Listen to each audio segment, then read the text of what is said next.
May bacon siya, patty, maanghang. Medyo spicy siya. Iba talaga yung Shake Shack kaysa dun sa mga McDo. Madami siyang sili guys. Pero tolerable naman. Hindi naman masyadong maanghang na pang samyang level.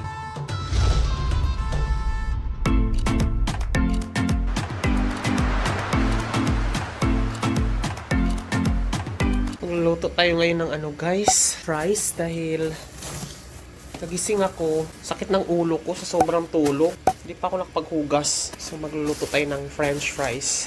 Kagising ko lang, ang sakit ng ulo ko, hindi ko alam kung gutom ba ito or sobrahan sa tulog or hindi ko alam kung anong dahilan ito, pero ang pangit ng pakiramdam ko, masakit sa ulo, mabigat. I-air fry ko lang tong fries. Dog walk ko lang to si Escobar dahil kahapon. Hindi ako nag-dog walk dahil sobrang linis ako. Buong araw ako naglinis ng bahay.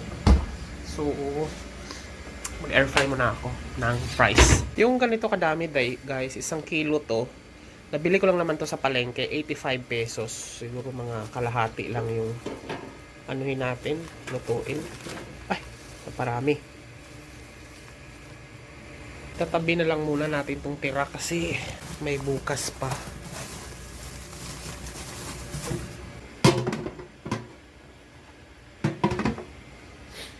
Sprayhan natin ng oil. Salon natin. Then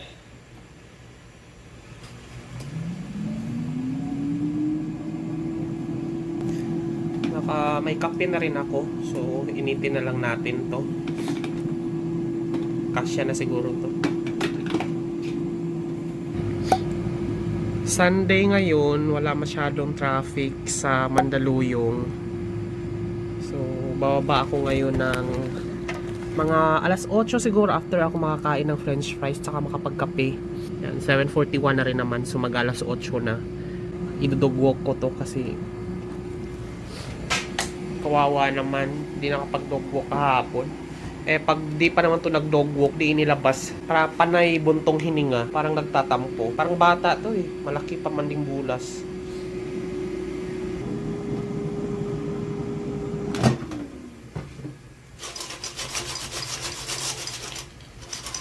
At kailangan maluto nito. Gutom na ako. Meron pa ba dito? Naipit na yata siya. There, meron pa pala. Bukas na kasi ito Yan, nabili ko sa SM. May brand pa SM. Cheese powder. Inom muna tayo ng guys. Gamot sa sakit sa ulo, Alaxan. Kasi sakit talaga ng ulo ko pagkagising ko.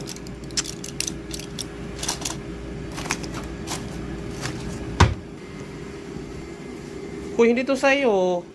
No, hindi to sa'yo. Laksan to Aray.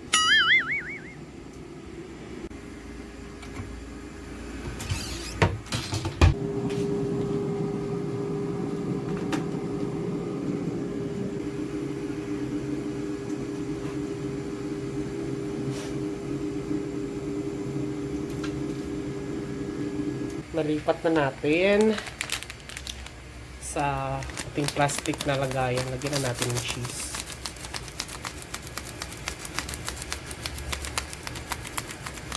There.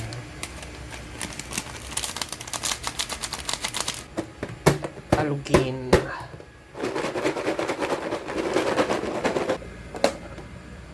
There. Ready na ang ating breakfast. Meanwhile, ito guys, dumating ngayon. Yan, toilet bleach. Ang kaniyang pangalan 187. Yan, 187 including delivery fee. I-unpack lang natin kasi ilalagay natin ito sa Bluetooth alam ko yung nagpa-flash sa oh, ang dami pala nito.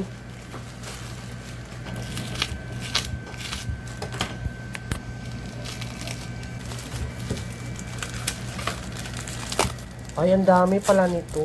Perfect. Sana tumatagal. Ito na guys 187. Sobrang dami na. Hindi na masama. So, ganyan siya kalaki. Ilan yung in-order ko sa 187. Parang there. Ganito siya kadami. So, ganito siya sa kaliit. And Ayan siya. That's 187 including delivery fee, 50 pieces. 50 na ganito kalaki. Tig-10 ng isang balot. 10, 20, 30, 40, 50. So, there. Kasi naglilinis ako ngayon. So, ito naglilinis kasi ako ng CR. So, ito pala. May isa pang plant. So, ang gagawin natin ay ilalagay natin siya dito sa loob. Ayan, tapos dito natin siya ilagay sa dulo, sa may gilid. Ayan. So, ayan siya. So, dyan natin siya ilalagay sa dulo. Tapos, matutunaw siya dyan.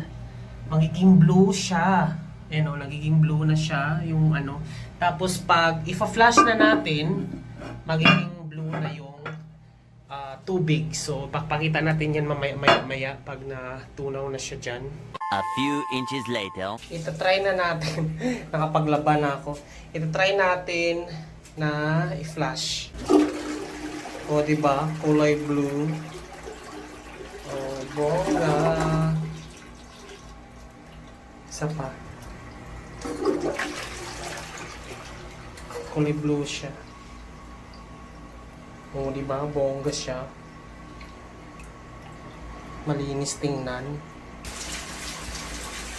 So, ito na guys. Ita-try na natin. Nakapaglaban na ako. Ita-try natin na i-flash. O, diba? Kulay blue. O, bongga. Isa pa. Kulay blue siya. O, diba? Bongga siya. Malinis tingnan. Tomorrow. Tignan lang natin guys kung ano na nangyari doon saan. Nakababad na kasi more than 24 hours na to. So ayan siya. Nagiging blue na siya. So yan yung mafa-flash. So iba rin kasi yung dating ng ano guys, blue na tubig. Kasi parang malinis kasi tingnan kapag alam mo yun, pag i-flash mo tapos may mga erna at saka ihi tapos blue yung lalabas sa tubig. Parang makalinis, very disinfecting tingnan. Mura lang naman din siya. Sa 187 na 50 pieces, parang aabot na siguro yan ng mga 5 buwan na gamitan. Kasi yung isang bilog na ganun, parang mga 1 week na yan magagamit. Pang matagalan din talaga siya. Until na lulinaw lang yung tubig. Pag pinlash mo, tapos malinaw na siya, ibig sabihin nun, wala nang effect yung hinulog mo doon kasi natunaw na. So, papalitan mo lang. So, ngayon kasi so far, mga pang 24 hours pa naman siya. Malaki pa naman. So, feeling ko abot yan ng 1 week. Kasi hindi naman ako parating nag-flash-flash kasi ako lang naman mag-isa dito eh. Wala, parang malinis kasi tingnan kapag, alam mo yun, pag i-flash mo tapos may mga erna at saka ihi tapos blue yung lalabas sa tubig. Parang makalinis, very disinfecting tingnan. So, ayun. Mura lang naman din siya.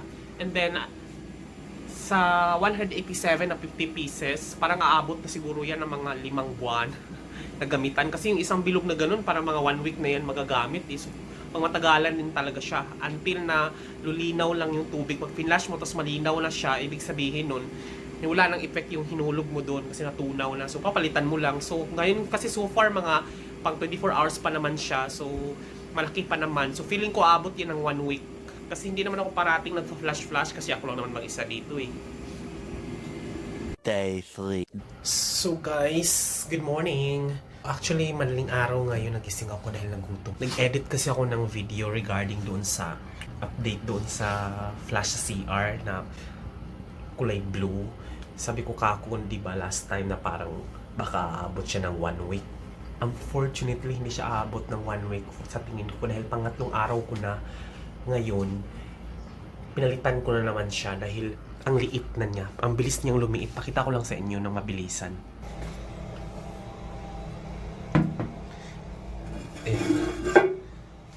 Tingnan mo yun. Ayan yung kahapon, di ba? Yung dito sa gilid. Ang liit na niya. Tapos malinaw na yung tubig. So nilagyan ko na ng isa pa. Yung malaki yan. Ayan. So, 3 araw lang yan.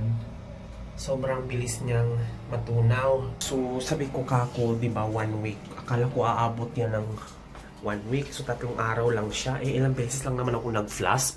Wala pa yatang 10. Kasi, syempre, ilang beses na ito dumumi si Escobar. Doon ko kasi siya fina-flash. Tapos, ilang beses lang naman ako umihi at umano. Parang siguro wala pang 10 kasi 3 araw eh. So, that's 72 hours. Wala.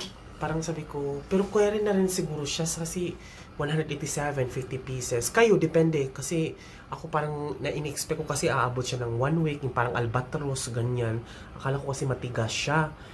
Eh, syempre, given the fact na ano siya, binababad sa tubig. So, mabilis talaga siyang matunaw. So, ayun. Parang kinis ko ngayon talaga. Iba talaga yung dating ng ilaw. Dito kasi ako ngayon sa ano eh. May pa-ilaw dito si Mayor eh. So, ayun. So, good morning guys. Ito ngayong araw na ito ay mag-aayos tayo. Unplanned to, talagang vlog na to kasi sabi ko mag-aayos ako. Ang hirap para pag may ginagawa ka tapos bibidyohan mo na hindi ko na masyadong na-vlog ang pangyayari. Pero ang ginawa ko ngayon ay pinakabit ko na yung electric fan dyan sa taas. And then yung ating sound bar.